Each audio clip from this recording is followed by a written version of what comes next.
तो आदाब, नमस्कार, गुड इवनिंग, सत श्री अकाल। एक बार फिर आप तमाम लोगों का स्वागत है क्राइम तक की कहानी के इस एपिसोड में। उम्मीद है पूरी फैमिली अच्छी होगी, अपना ख्याल रख रही होगी, अपनों का ख्याल रख रही होगी। आज की कहानी शुरू करूं उससे पहले एक सवाल जो आप लोगों के भी जहन में कई बार आया होगा। हम लोग तो ख़ास तौर पर चूँकि अलग अलग क्राइम की दुनिया में, क्राइम रिपोर्टिंग में ऐसी चीज़ें देखते सुनते रहते हैं।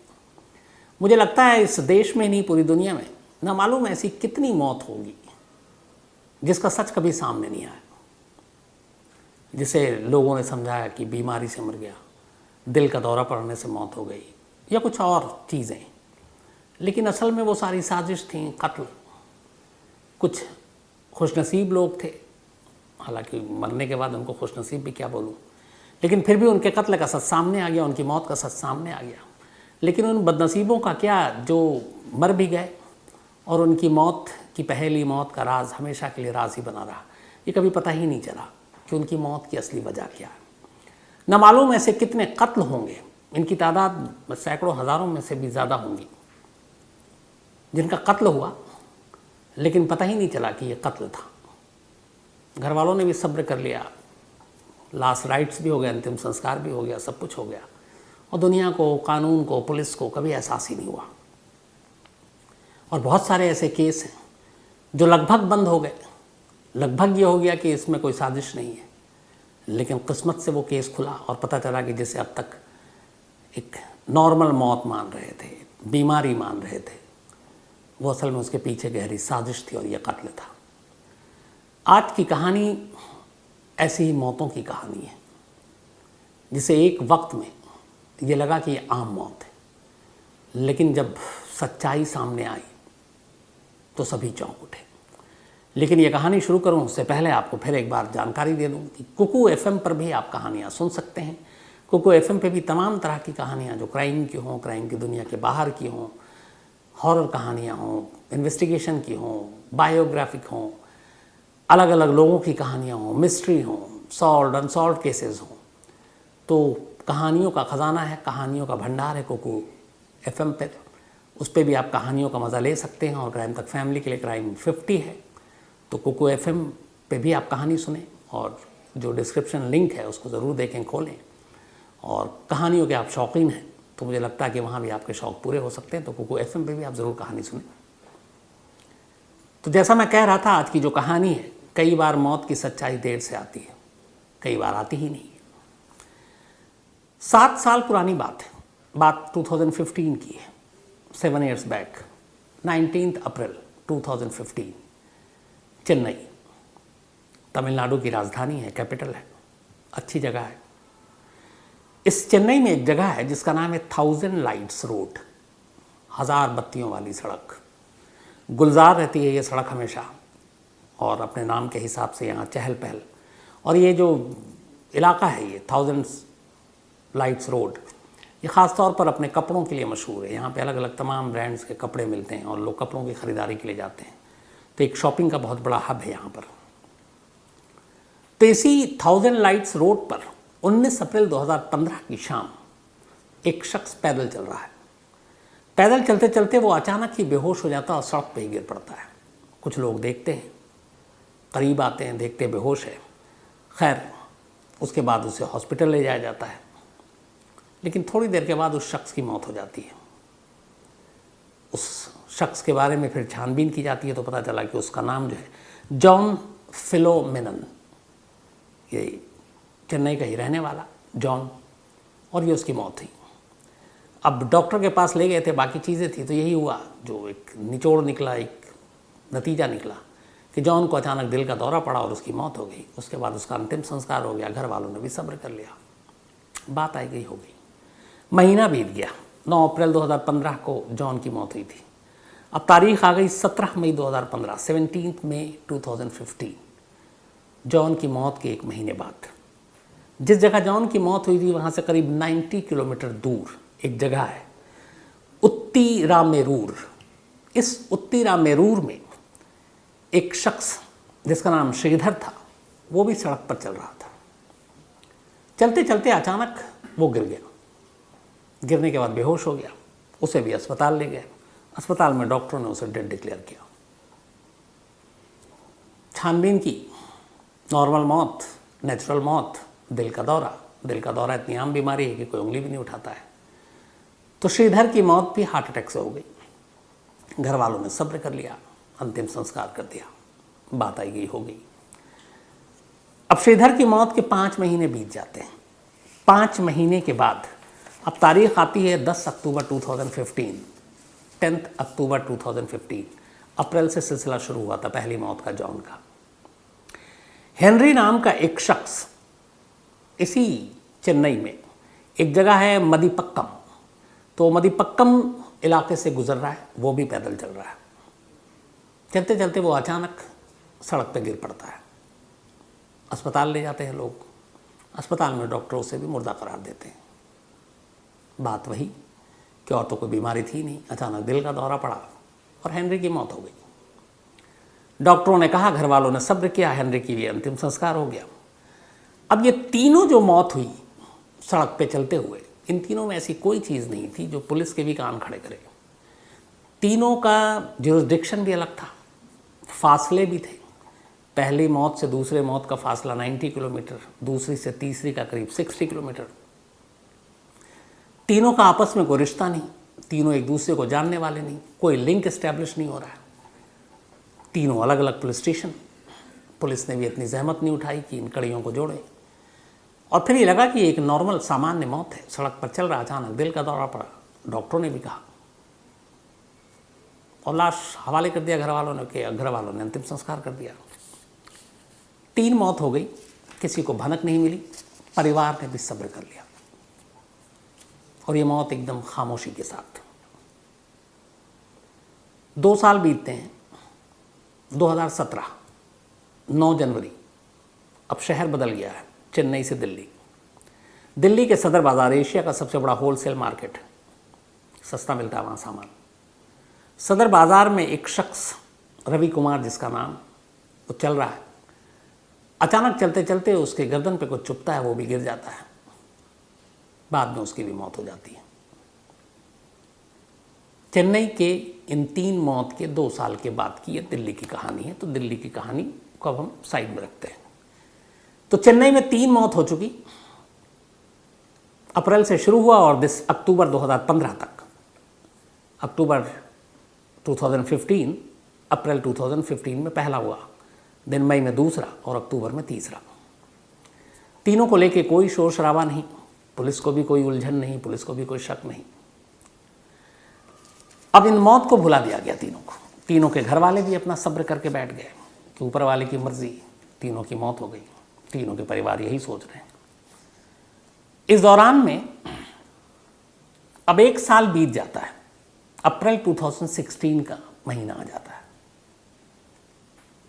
4 अप्रैल 2016 को चेन्नई के ही इंजम बक्कम इलाके में रहने वाले एक बिजनेसमैन, जो करोड़पति, वो इलाके के पुलिस स्टेशन में पहुंचते हैं। 4 अप्रैल 2016। करीब 41 साल उनकी उम्र थी। इन बिजनेसमैन की नाम था स्टीफन। रियल एस्टेट का बिजनेस था इनका, करोड़ों की प्रॉपर्टी थी, रसूख वाले आदमी थे। पुलिस स्टेशन में जाने के बाद ये रिपोर्ट लिखाते हैं कि उनके घर से लाखों रुपए की ज्वेलरी चोरी हो गई है और कैश भी। अब एक बड़े आदमी, बिजनेसमैन का मामला चोरी का, पुलिस भी फ़ौरन हरकत में आती है। पुलिस एफआईआर लिखती है, तफ्तीश शुरू होती है, पुलिस जांच करती है।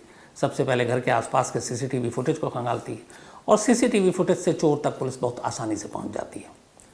इस एरिया में लगे सीसीटीवी फुटेज में पुलिस को 3 ऐसे संदिग्ध चेहरे दिखाई देते हैं जिनको देखकर जो स्टीफन बिजनेसमैन है वो भी पहचान जाते हैं और कहते हैं कि हाँ, और जिस वक्त चोरी हुई उसी वक्त की तस्वीरें थी।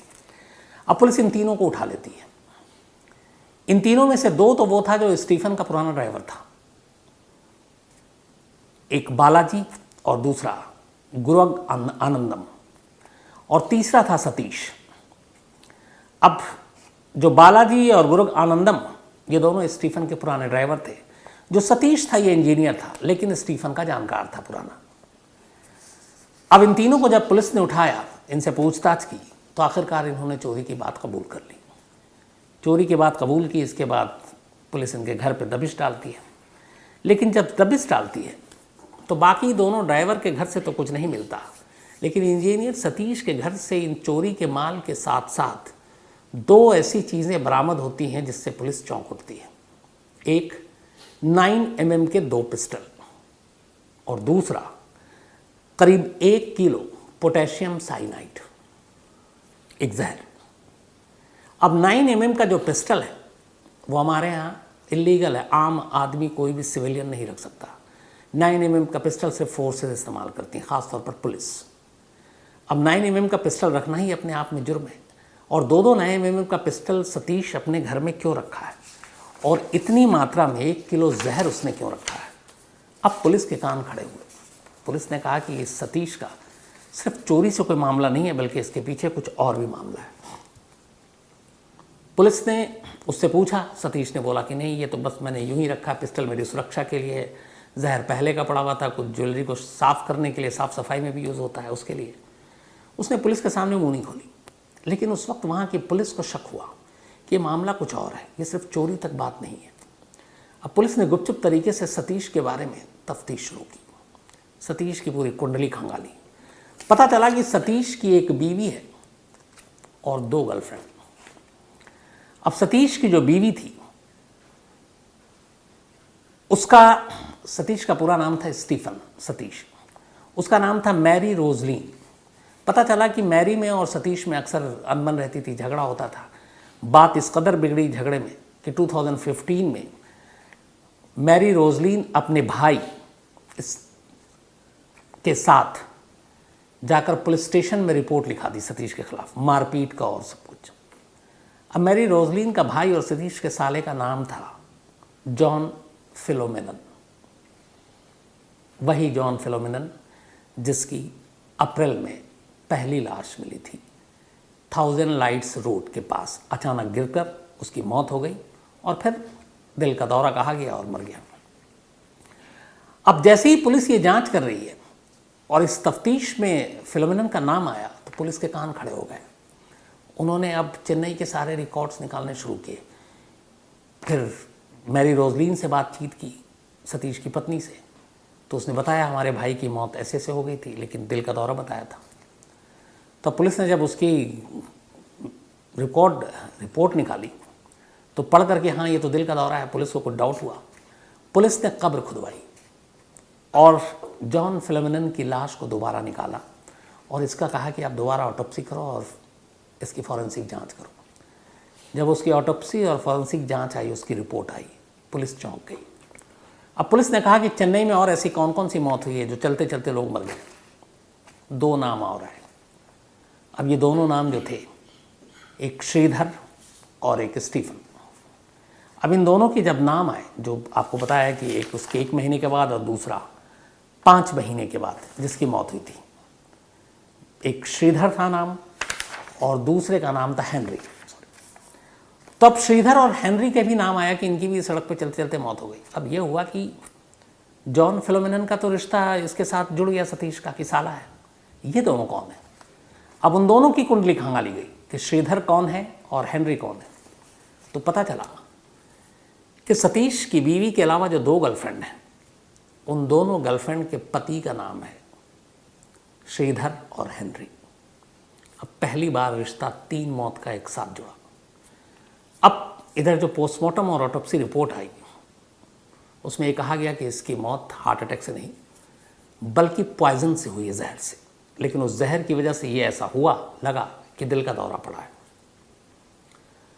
अब पुलिस हैरान, इन 3 कत्ल में कहीं भी कत्ल की वजह क्लियर नहीं है, कत्ल का तरीका। तीनों, चाहे वो हेनरी हो, श्रीधर हो या फिर जॉन फिलोमेनन हो, ये तीनों जब मरे तब ये सड़क पर पैदल चल रहे थे और चलते चलते अचानक गिरे, बेहोश हो गया, हॉस्पिटल ले जाया गया। डॉक्टरों ने उन्हें मुर्दा करार दिया। न गोली मारी गई, न चाकू मारा गया, न किसी ने उनको कुछ खाने पीने को दिया, बस अपने आप चले और गिरे और मर गए। अब लेकिन इन तीनों का रिश्ता जो है इस चोर सतीश से मैच कर गया, 1 साला और 2 उसकी गर्लफ्रेंड के पति। अब पुलिस ने सख्ती से सतीश से पूछताछ की और इसके बाद उसने मुंह खोला और फिर पूरी कहानी उगली। उसने बताया कि उसकी पत्नी से जब झगड़ा हुआ और उसका साला और पत्नी पुलिस स्टेशन में गए तो उसने तय कर लिया था कि वो अपने साले फिलोमेनन को मार डालेगा। लेकिन कैसे मारे, इसके लिए उसने बड़ी रिसर्च की। उसने कहा कि चूंकि पुलिस में ऑलरेडी रिपोर्ट दर्ज हो चुकी है, अगर साले को कुछ होता है तो पहला शक वही उसी पे आएगा।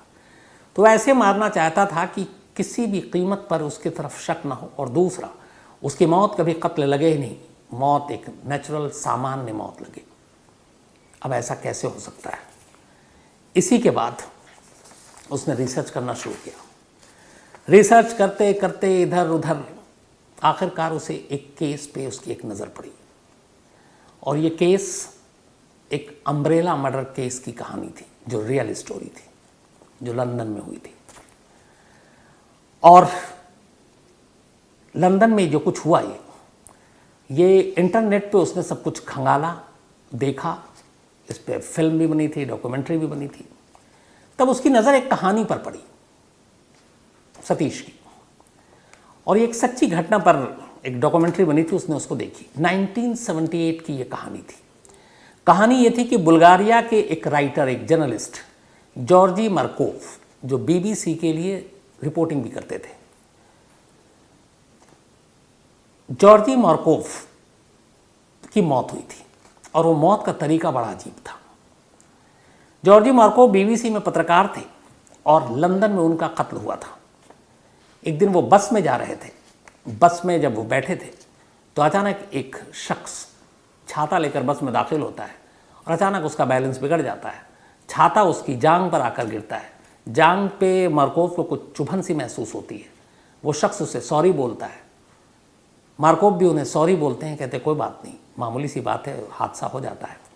उसके बाद वो अपने बस स्टॉप पर उतरते हैं, घर चले जाते हैं, कुछ नहीं होता। कई घंटे बाद उन्हें अचानक बुखार सा महसूस होता है।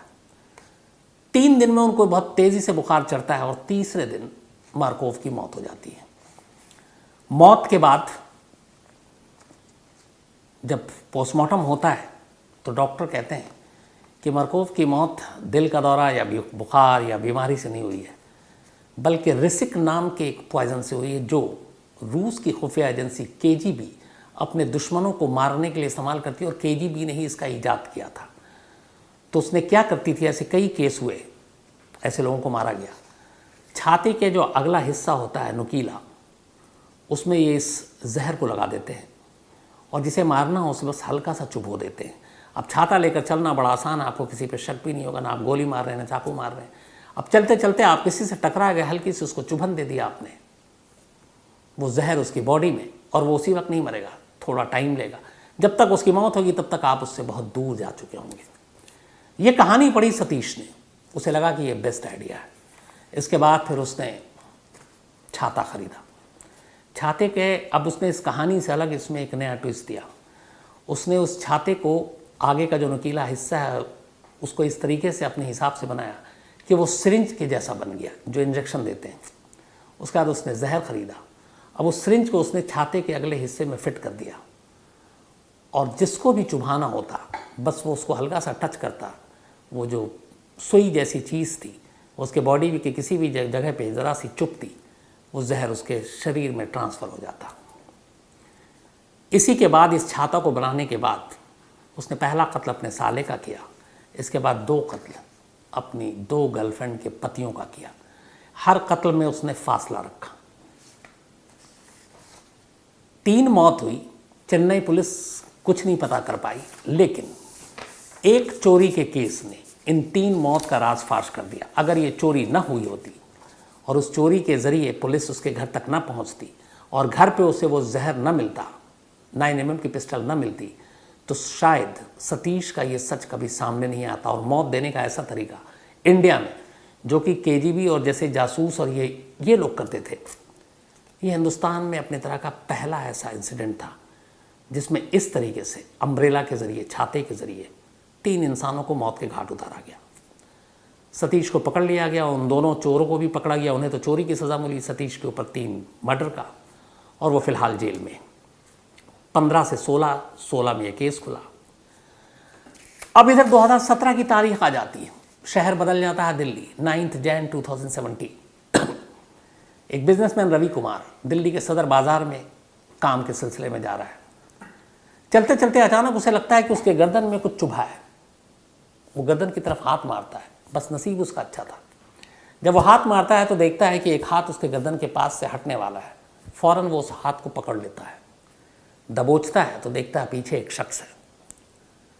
इसके बाद वो शोर मचाता है, पब्लिक आ जाती है, भीड़ भाड़, बाज़ार है वहाँ पे, सदर बाज़ार में पब्लिक उसे उस शख्स को पकड़ लेती है। इतनी देर में रवि गिर जाता है। अब लोग घबरा जाते हैं कि इसने कुछ किया, उन्हें कुछ पता नहीं, लेकिन लोग पकड़ लेते हैं, पुलिस आ जाती है और जिसको उसने पकड़ा उस शख्स को वो पुलिस के हवाले कर देते हैं। हवाले करने के बाद इस रवि को हॉस्पिटल ले जाया जाता है। थोड़ी देर के बाद हॉस्पिटल में रवि की मौत हो जाती है। अब जब मौत होती है तो जो शख्स पकड़ा गया अब वो ज़्यादा बड़ा एक तरह से मुजरिम हो गया, क्योंकि उसी को पकड़ा था रवि ने। लोगों को कहानी अभी तक पता नहीं, लेकिन पुलिस के पास वो बंदा है। अब पुलिस ने उससे कहा, इधर पोस्टमार्टम रिपोर्ट आई, पोस्टमार्टम रिपोर्ट में आया कि उसकी मौत पॉइजन से हुई है, रवि की।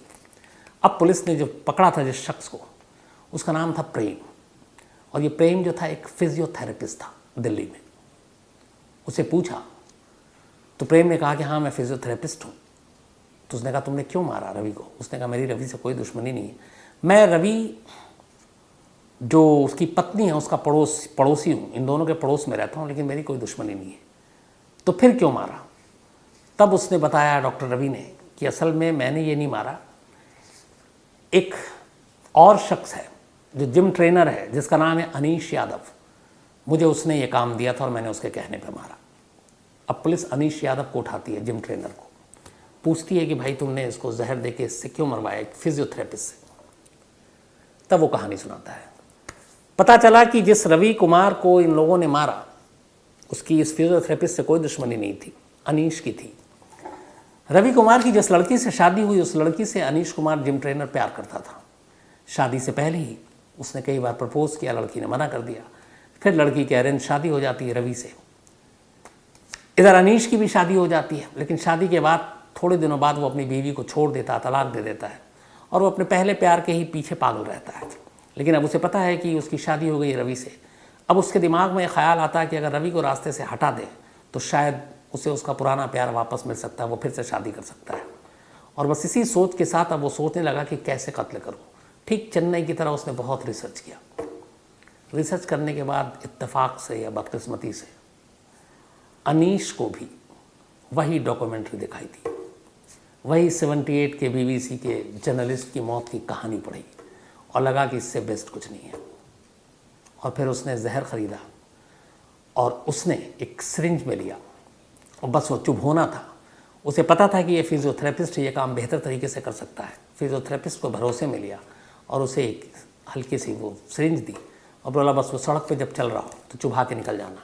गलती उससे ये हुई कि जब उसने चुभाया तो ऐसी जगह पे चुभाया कि उसका हाथ अचानक, इत्तफाकन आदमी को जब कहीं दर्द या चोट लगती है तो अचानक हाथ उसी तरफ जाता है, लेकिन उस हाथ वो उसकी उस दर्द और चोट की तरफ उसने फेंका था, लेकिन गलती से कातिल का हाथ उसके हाथ में आ गया और वो पकड़ा गया। अगर वो न पकड़ा जाता तो शायद रवि की मौत की दिल का दौरा बताकर केस बंद हो जाता, लेकिन वो रंगे हाथों पकड़ा गया, इसलिए ये केस खुल गया। तो ये 4 इंसिडेंट हैं इस देश में जो अम्ब्रेला किलिंग या फिर इस तरीके की किलिंग जो पहले के ज़माने में जासूस इस्तेमाल किया करते थे। इसकी वजह थी कि ऐसी जगहों पे जिन लोगों को मारना जहाँ ख़तरा है, जहाँ आप चाकू नहीं ले आ सकते, जहाँ आप बॉम्ब नहीं ले आ सकते, जहाँ आप रिवॉल्वर नहीं ले आ सकते, और दूसरा कि शक ना हो, क्योंकि कई बार 2 देशों के बीच के संबंध बीच में आ जाते हैं, आप शक के घेरे में आ जाते हैं। तो भीड़ भाड़ वाली जगहों पे, सड़कों पे कोई चल रहा है और अचानक गिर जाए तो किसी को शक नहीं होता, जब तक उसकी मौत हो तब तक तो आप बहुत दूर निकल जाते हैं। तो ये वो लोग इस्तेमाल किया करते थे और ये KGB की देन थी इस तरीके से मौत देने की। लेकिन दूसरे लोग भी इसे कॉपी करके और इस तरीके से कत्ल करने की सोचे, ये अपने आप में हैरान करने वाली बात थी। देश में ये जो 4 है, चेन्नई के 3 और दिल्ली के 1, ये 4 ही मिसाल हैं इस तरीके से जो अलग तरीके से मौत दी गई और कत्ल किया गया। तो उम्मीद है आपको ये कहानी और इसकी जानकारी ठीक ठाक लगी होगी। अगर इस बारे में कोई और जानकारी हो तो आप ज़रूर मुझसे शेयर कीजिएगा। लेकिन आज कहानी में इतना ही। अपना ख्याल रखिएगा, अपनों का ख्याल रखिएगा।